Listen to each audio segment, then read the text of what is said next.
Hello, everybody, and welcome to the Flight Podcast. My name is Jacob Shanker. And I'm Andrew Thomas.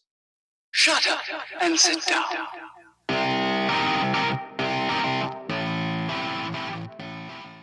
Today is a very special episode as we have our second guest consecutively, a good friend Mahaan who enjoys watching sports just as much as we do.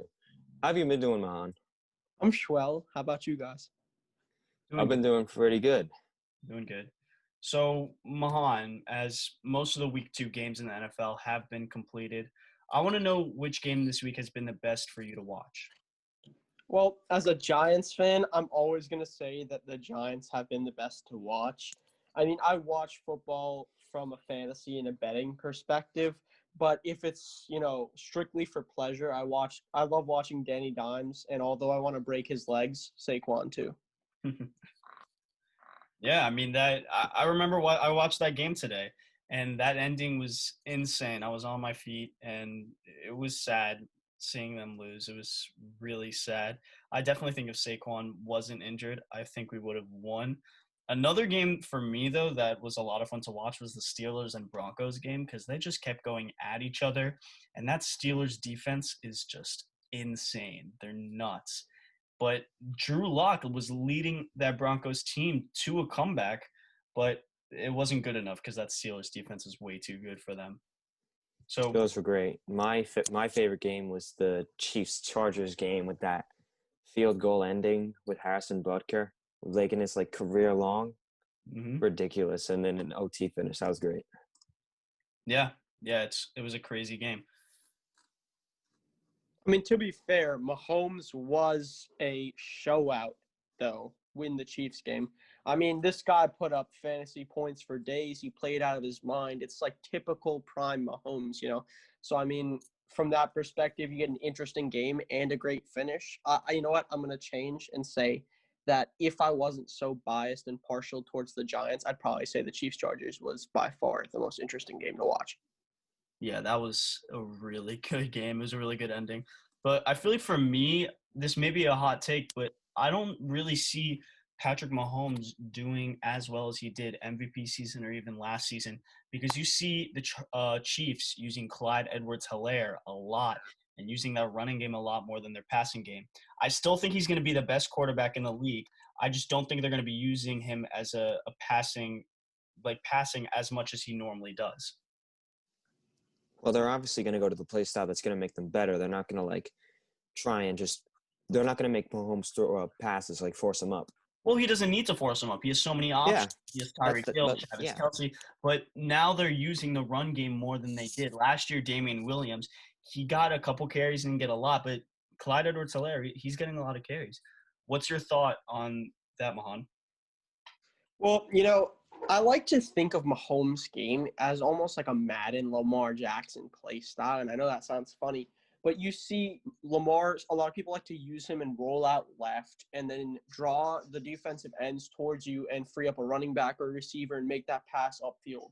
So, while they use Clyde a lot, I do feel like I've been seeing Mahomes roll out and make passes on the run or make these really, really tough reads that you haven't seen last year. So, I don't think it's as showy, but I definitely think his overall technique and football IQ has improved to this season. You can see the hours of practice. Yeah. Also, don't forget that Mahomes had 54 yards rushing on 6 carries, and Clyde Edwards-Helaire had 10 carries and 38 yards. So easily. Mahomes, I mean, you can see the speed, the versatility, the run game, all there. I think Mahomes has one of the strongest all-around games. Obviously, Lamar Jackson, I think, was most all-around, but Mahomes can throw it far. He can rush it. He can do it all. I mean, obviously, Patrick Mahomes is the best player in the league. But I think that the Chiefs' offense is a bit shifting more than it did last year. It's a bit shifting more towards a run play rather than just throwing the ball. Obviously, they're going to be passing a lot, but I can see them rushing a lot more throughout the season. I mean, even though Clyde Edwards-Helaire didn't have the best rushing game today, when he was against that Texans, he was nuts. And definitely. He was great. A lot more games like that throughout the season. I think because last season they saw a lot of Mahomes, the Chiefs are deciding to almost diversify their portfolio by opening up the run game. Because at one point you become too predictable because if you're leaning on Mahomes that much, he's going to get sacked. They're going to send, 4 or 5-man pass rush, and you're not going to be able to get a pass off at that point if you're going up against a really good pass rushing team. If Cam Jordan or Khalil Mack is screaming down in your face, then realistically, no matter if you're Mahomes or not, I don't think you're getting away from that. So you need to open up a new passage of getting yards. Yeah, switching it up is always a good idea. Yeah. As there have been a lot of injuries this week, what teams do you guys think have been the most affected? Mahaan? Well, so for one, as I said, I'm a big fantasy guy. I had Michael Thomas as my main first rounder, and it really hurt to see him out because even in the game before he got injured, Breeze wasn't targeting him as much, and he kind of went bust. Then he got injured, and I saw that they were leaning on the run game, and they were kind of dormant.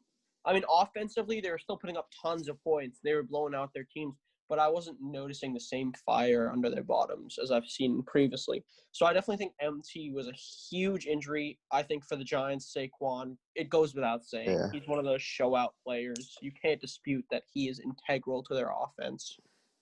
Yeah, I had Alvin Yeah. Kamara on my team for fantasy, and yeah, I saw Drew Brees throwing the ball a lot to Alvin Kamara. I mean, obviously they have Emmanuel Sanders, Jared Cook, but Michael Thomas is that guy. He was that number one guy for Drew Brees last year, where he would just consecutively throw the ball to him, and now Exactly. he's not there for a couple of weeks.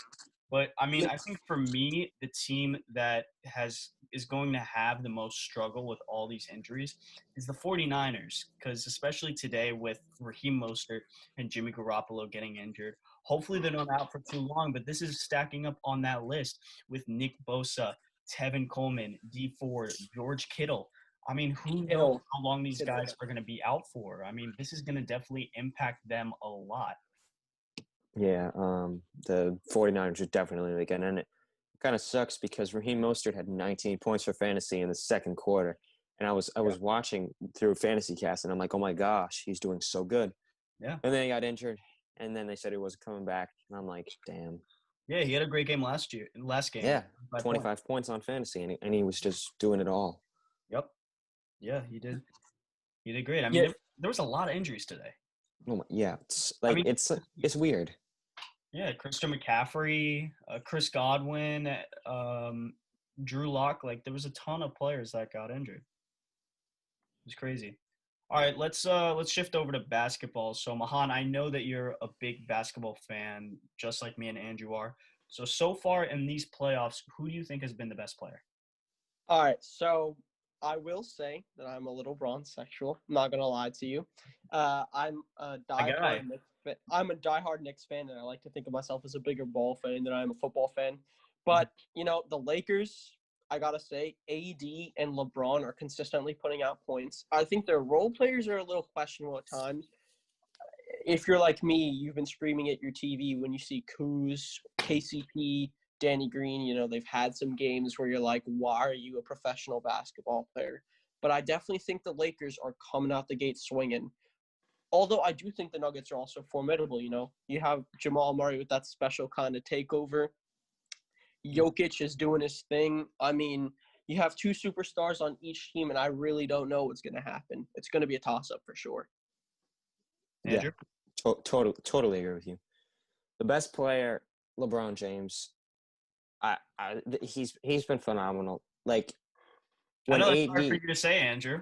It is hard for me to say. I know you don't like LeBron that much. Yeah, you're the reason I don't like LeBron. LeBron has been phenomenal. Right now.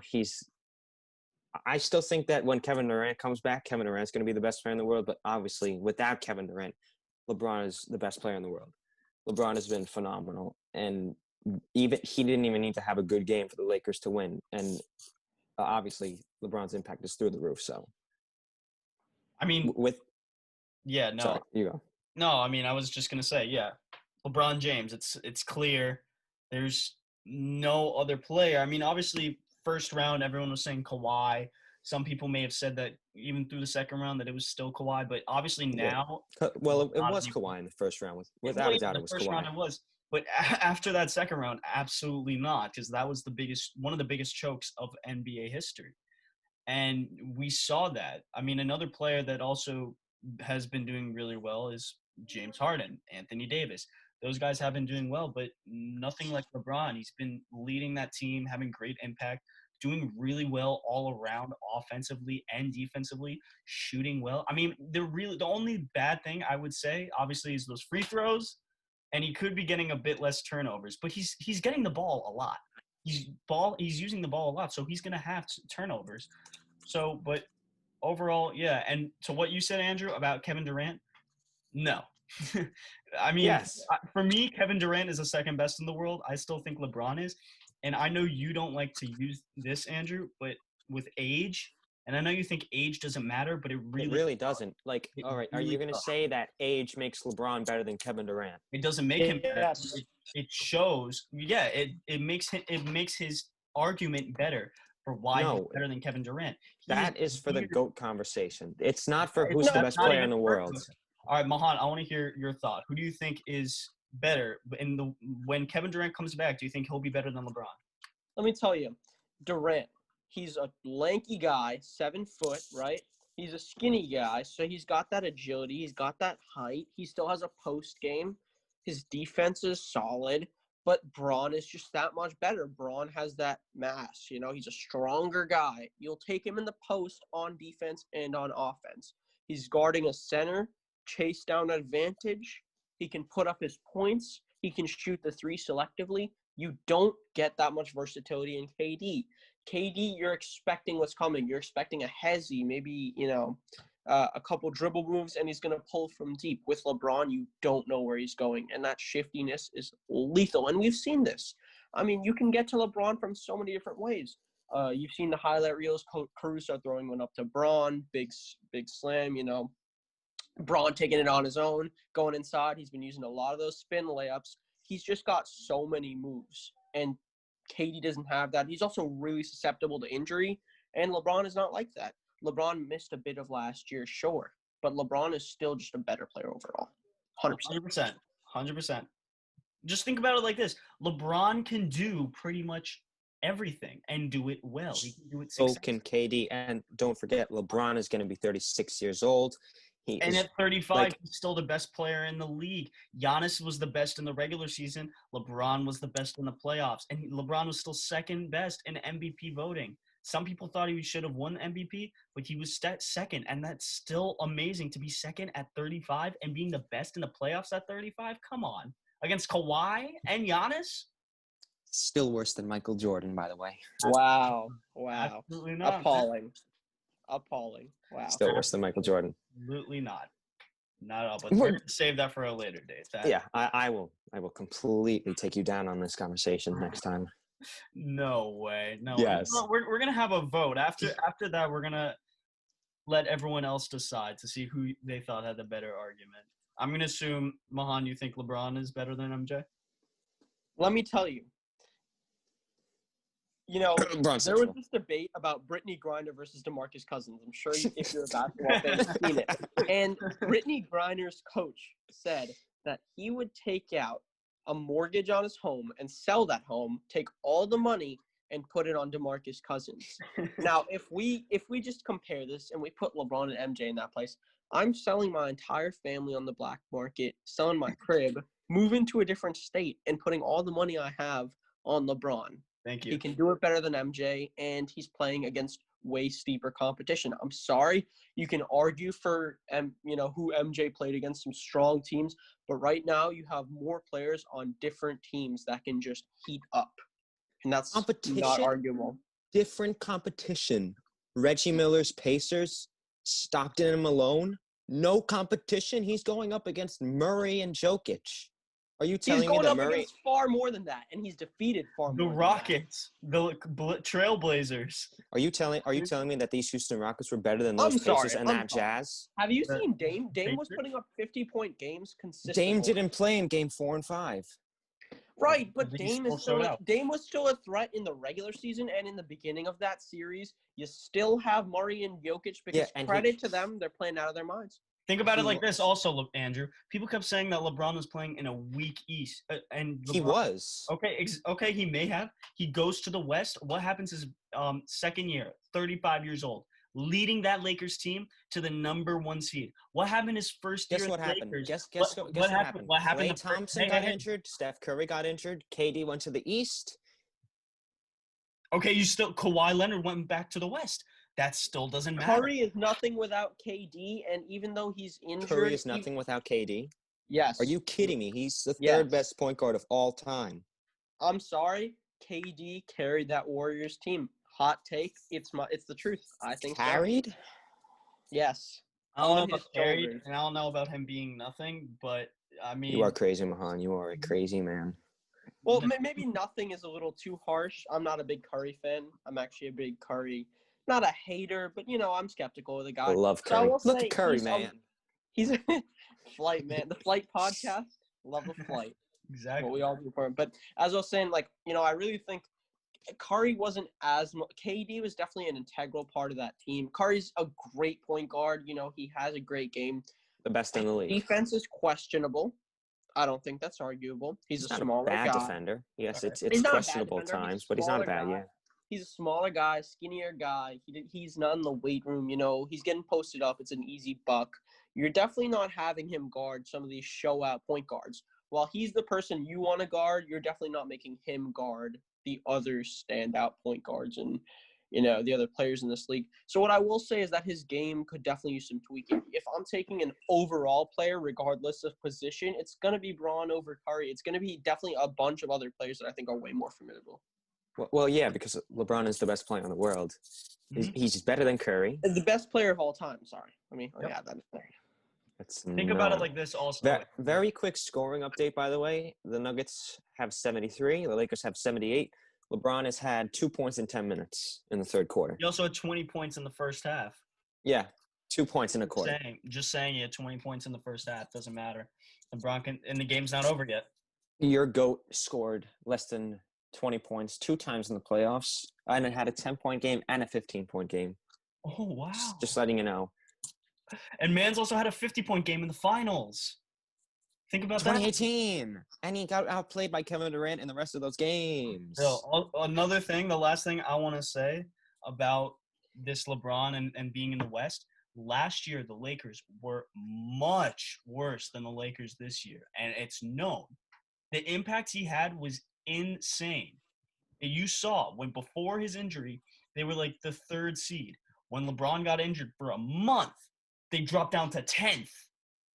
Yep, and LeBron came back after the All-Star break. He played around 20 games, and he was under 500 in those games. I don't care that injury.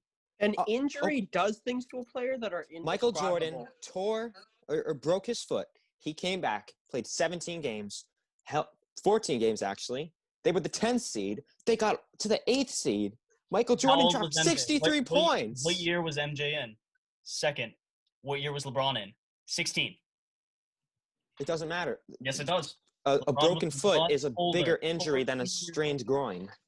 Being 14 years older, that does a lot on his body. Playing 16 in the NBA versus playing, 1.5 until when MJ got injured?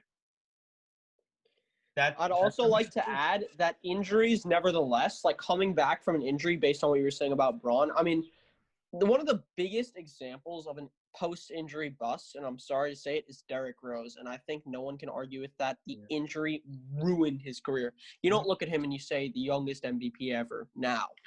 It's definitely he's definitely not the same. And no matter how small the injury is, it affects your game. It has to. You come back from resting, you haven't practiced, your shot isn't right, you haven't played against that really stiff competition. Remember, you're a professional basketball player.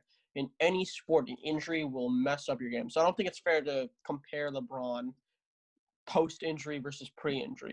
It's not a fair assumption. Yeah.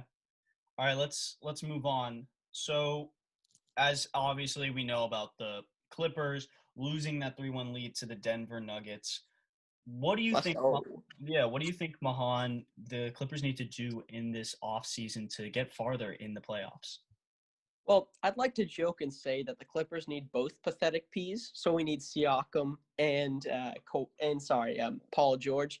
Unfortunately, life's not a joke. So I think the Clippers can do a couple things. And, you've been seeing a lot of memes. I think everyone has on Instagram about the Clippers trying to dump Paul George off in a trade, and no team no team out of the 32 will want him.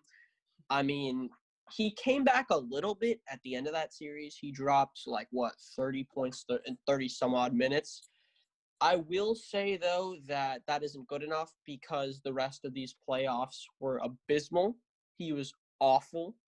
I mean, this guy had the nickname Playoff P for a specific reason, his performance in the playoffs. And if you can't uphold the very thing that you're good at, then what are you as a player? You're a bust. And so I think if, realistically, they can dump off Paul George, I think there are many different players, even role players, that you can have in his position, because at this point, he's not a superstar anymore. He's not even a role player. He's a detractor. He's a liability. You need someone who can fit that and score consistent points without being a complete liability and a turnover machine. Someone to help feed Kawhi, because I think Kawhi on his own is a machine. And the rest of the team really can play. Zubac, a great role player, definitely. You have Lou Will, best sixth man. I stand by that. He had a little bit of a shaky time during these playoffs, but Lou Will is still a great sixth man off the bench. They have a great team. So I think just dumping off Paul George for one would be the best bet here. I mean, I know that's a big hot take because Paul George used to be one of the top players, but I mean, realistically, how he's been in the past couple playoffs, I kind of agree with you. I mean, I want to they should see what options there are for the Clippers. I mean, he just hasn't been the same since the 2014 playoffs. He hasn't been that player you want to rely on to try and help, whether he's the first or second option to try and get you the chip. We saw this year. We saw last year with the Thunder. I mean, he's just hasn't been that guy. No matter how good he is, I don't think he will be the same no matter what team he's on. I think that the Clippers should pick up a big man. They need a big man, a player that's like Bam Adebayo, a player that can score, a player that can defend both the post and the perimeter. And he's just a guy that can do it all, get the rebounds. He will be a perfect fit for the Clippers, as the biggest liability that the Clippers need is a big man, and I think he will help them tremendously. I think they need to get rid of Montrezl Harrell. I think that he's a 6'7" center, extremely undersized. I think that if they wrapped a trade package around, or because Bam Adebayo is a free agent this year, they could trade him away for cap space, and they could possibly make a run at Bam Adebayo. Although Bam is going to want that big money, but it's a chance. I think that if Bam was playing on the Clippers would probably be in the conference finals because Bam would be. Yeah. Bam, I think, is the most versatile defender as a center, besides obviously Anthony Davis. Mm-hmm. I think that Bam Adebayo would have been a great defender for Jokic, and I think that the Clippers would have been in the conference finals with Bam because look at his impact on the Heat right now, doing great, and Trez Harrell he wasn't really that good. I think that now that his value is at its highest because he won that Sixth Man of the Year award, they should trade him away. Honestly, I have to agree with Jacob on this one. I think if they can get, a power forward or a pure big man, the kind that I'm thinking of is like an AD shooting big man play style who's also good in the post. Or maybe a Duncan Robinson, who's just a lanky mofo, but he can actually shoot the three. Duncan a player Robinson like plays that. At the two, though. Sorry. Duncan Robinson plays at the two, though. I know. I just think that he's not necessarily a big man, but you want height. Because right now what they may be lacking in is rebounds and sort of a defensive player.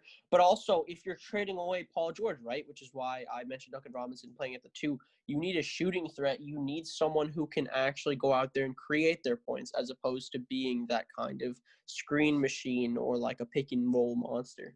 So I think if you get the mix of both, you have D-Rob playing at the two, or you have cut off a little bit. You have D-Rob playing at the two, or you have a pure shooting big man. It could be really good for the team. Yeah, I think that would definitely help. I mean, I think both could help. I think what the Clippers need is a mixture of both. They need a player that can help, a big man that can help them defend and get the rebounds. And then they also need a scorer. They need another scorer to pair up with Kawhi. I think looking for options for Montrezl Harrell and maybe even Lou Williams to see what both of them can bring. I mean, obviously, it's going to decrease their depth, but that's going to help their team tremendously, especially if they can pick up any players in the offseason. And Patrick Beverley, if you can get another point guard or a shooting guard, that'll definitely help them because they could use another shooter on their team. Yeah, and they also need a playmaker at a point guard position because Patrick Beverley is not a phenomenal playmaker. Great defender, not a great playmaker. Yeah. That's all for today, everyone. Thanks for being on our show, Mahaan. Thank you so much for having me. Appreciate it. No problem, Mahaan. Feel free to comment down below what your thoughts on this week in football was and what topics you'd like us to talk about in the next podcast. See you guys next time.